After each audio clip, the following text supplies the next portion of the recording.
Tämä on tarina Knotista ja siitä kuinka hän veti uskomattoman eissin Infernossa.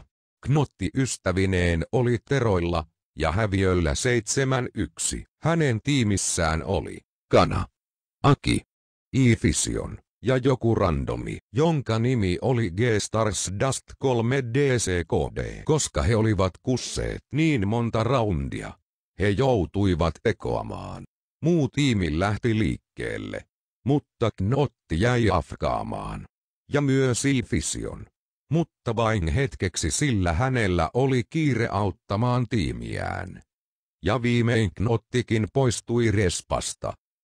Terroristit lähtivät yrittämään rohkeaa B-ryysiä. Mutta yksi kerrallaan he ottivat päihin. Niin koko muu tiimi kuoli. Siis koko vitun tiimi. Ja niin Knotti jäi yksin 5 vastaan, aseenaan pelkkä tekki. Mutta kukaan ei olisi osannut olettaa, että mitä seuraavaksi tapahtuisi.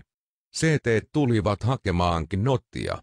Knotti alkoi laulattaa hänen Tech 9 Sandstormiaan, ja kaikkien yllätykseksi Knotti losautti ensimmäistä CT:tä suoraan päähän, ja niin CT toisensa jälkeen levisi, ja luonnollisesti he alkoivat heti syytellä Knottia koodeista. Mutta Knotti ei antanut vittuakaan, vaan hän roiskaisi vielä viimeistä vihua suoraan Nubelationin kukkaruukun taakse. Knotti yllätti kaikki, ja samalla myös itsensä. Vaikka Knotti ruikuloikin päin vittuja, niin hän onnistui silti voittamaan teroille toisen kierroksen. Ja vaikka Knotti ja kumppanit hävisivät lopulta koko pelin 14-16, niin Knotti oli mielessään pro-pelaaja. Muita kyrpi suunnattomasti turpaan ottaminen. Erityisesti Kanaa, joka oli bottomissa ihan saatanan paskoilla statseilla, kyllä olisi minuakin vituttanut.